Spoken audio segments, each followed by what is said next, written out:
Good morning, Royal Class! Saan ba dahoy? Hoy! What's up mga Mawinyas? This is the Princess of the Universe, Maui Sensei. Welcome sa ating recorded and premium vlog. Okay. So, sumasablay tayo sa live dahil itong ginagamit kong mga tools and equipments ay for some reasons ayaw gumana. So, magre-record tayo. At least sa recording po, walang problema, no? So, ilalive ko sana to sa Herapan and even dito sa Princess Maui, itong mga topics na niready ko. Kaya lang talagang mukhang may problema yung ating mga tools, no? And kanina pa ako nagbubuting-ting, hindi ko talaga maremedyohan. So, recorded na lang tayo. Walang problema pag recorded Pag-usapan natin itong panibagong banat ni Miss Saskay, Miss Jam Magno. Kasi parang ang interpretasyon ni Miss Sas sa mga recent pahayag ni Miss Jam talaga. Does she deserve our respect though? O, i-comment sa comment section. Deserve pa ba ni Miss Jam na igalang natin? Mukhang makakaliwa na raw si Jam Magno. Bakit? Anong nangyari? Naging ka-close lang ni Tamba, ganto na. Well, si Tamba sa obserbasyon natin ay mukhang sympathizers na ng mga kaliwa. Hindi nga nagawa ng paraan na mapatalsik yung kamatayan black sa lower house. Syempre ang namumuno sa lower house si Tamba. Tapos hindi niya mapaalis yung malaking sakit ng ulo ng mga allegedly legal fronts or mga komunista ba yung mga yan? Well, according kina General Parlade, kina Ka Eric, mga legal fronts daw yung kamatayan black, no? Tatlong party list na lang ang natitira, nagkandatalo na yung iba. Ano ba yung mga yan? Yung anak, yung ano ba yan? Yung kabataan party list ni Raul Manuel, yung Gabriela ni Arlene Brosas, at saka yung teachers party list ni Franz Castro. Namamayagpag pa rin yung mga yan, 'di ba? Tapos parang ka-close si Tamba yung mga yan. Kung tutuusin, hindi dapat maging ka-close na mga Marcos ang mga kaliwa, dahil ang mga yan yung nagmamaktol nung pinalibing ni PRRD sa libingan ng mga bayani si dating Pangulong Marcos. Gigil na gigil sila, galit na galit sila. Hindi daw deserve ni dating Pangulong Marcos ang mailibing sa libingan ng mga bayani dahil matinding kaaway noon ng mga kaliwang grupo ang dating Pangulong Marcos. So nakakapagtaka ngayon, even Sandro Marcos mukhang kamping-kampi na sa mga makakaliwa din. Just like Jam Magno. Siyempre po, ang lower house or House of Representatives, parang nag-usap-usap sila, di ba? Meron silang House Resolution 1414, right? Na pumoprotekta sa integridad daw at sa pamunuan ng lower house. So nagkakaisa ang lower house ngayon. Sino ba ang hindi sumama sa pagsasama-sama ng mga kongresista na ito? Edi si Madam GMA at saka yung Congressman Ungab ng Davao na hindi bumoto doon sa House Resolution 1414 na pinoprotektahan yung integridad at lalaban at titindig doon yung mga linyahan parang pinklawan, di ba? Well, si Jam Magno, aminadong pinklawan noon. Makaleni to. Try ko sigurong hanapin yung kanyang teka lang ha, yung picture niya with Lenny kasi may nag-share niyan sa akin dati.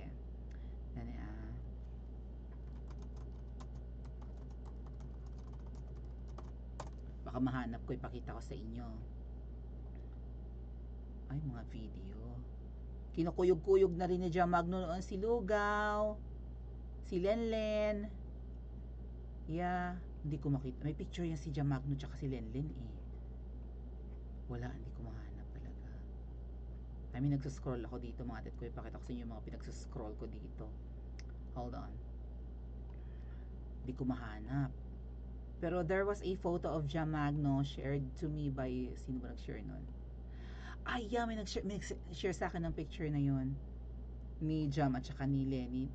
Parang aminado naman siya na sinuportahan niya si Lenny nung nakarang election.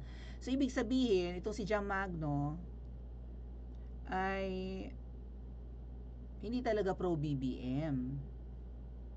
Ayan ang mga banat ngayon ni Sas. O sana sa future ma-recruit na Makabayan Black ang anak ni Jam Magno.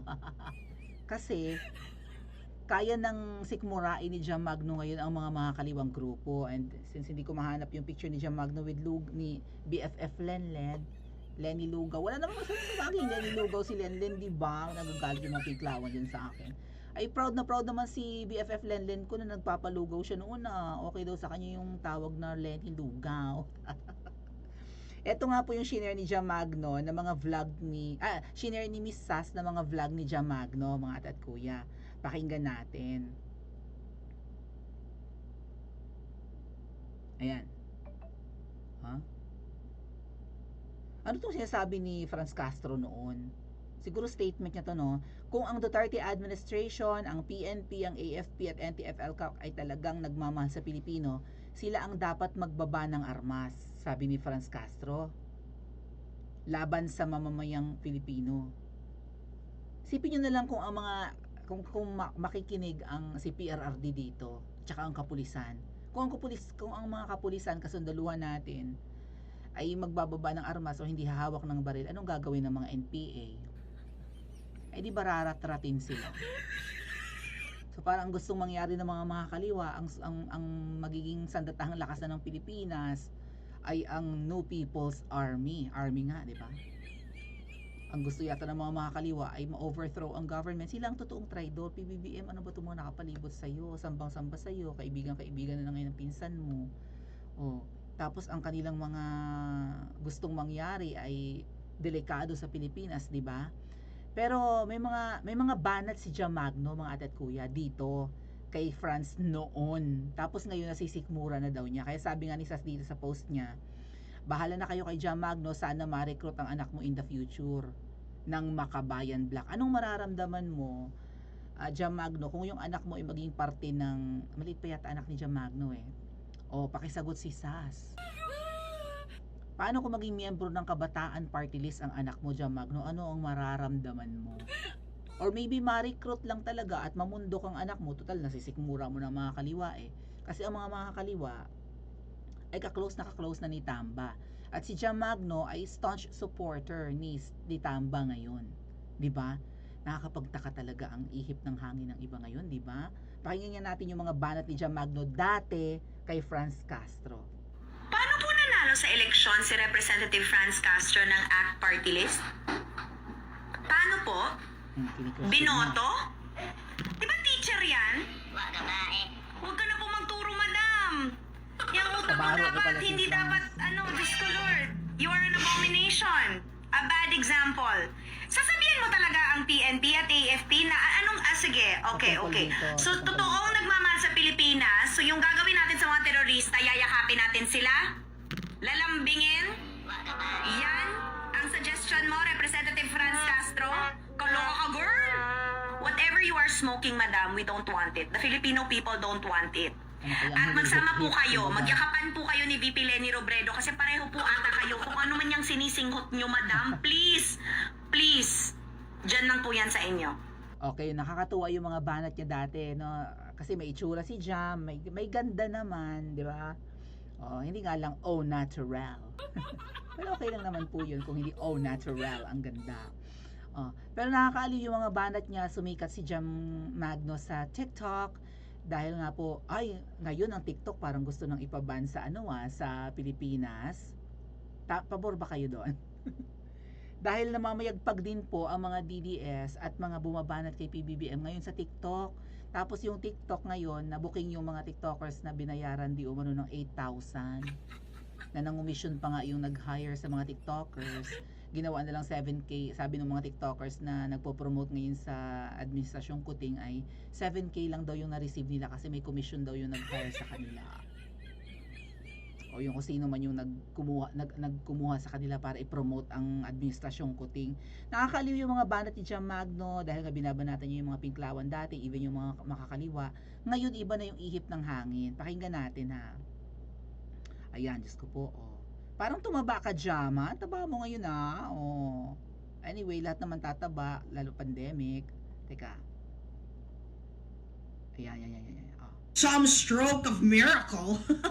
Franz Castro, instead of hitting the government, went to House Speaker Martin Romualdez and asked him for help.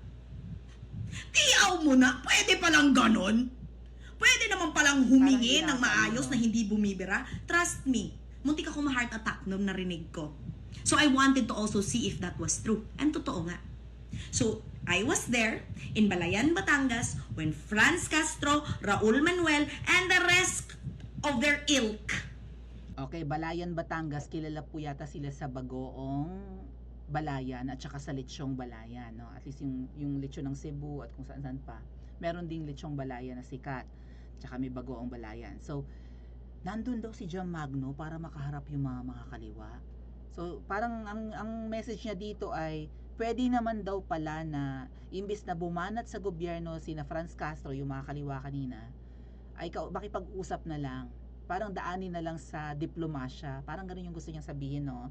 At pwede naman daw palang mangyari. O, sige nga. Of the Makabayan Black sat with me. Nakaharap niya. Because I was there, House Speaker Martin Romualdez to my left and the rest of the Balayan, Batangas with Congressman Eric Buhian.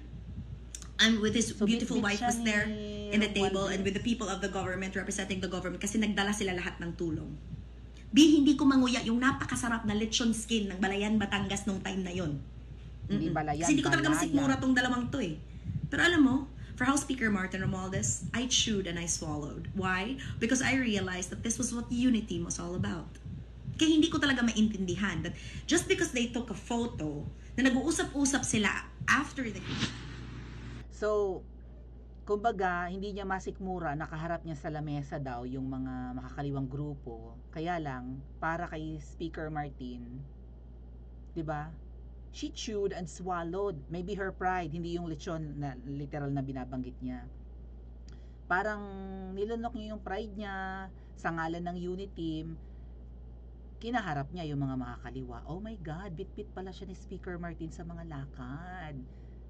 Anong napapala mo dyan sa pagsama-sama mo? Alangan namang libre yan. Alangan namang lechon Balayan lang ang mapapala mo.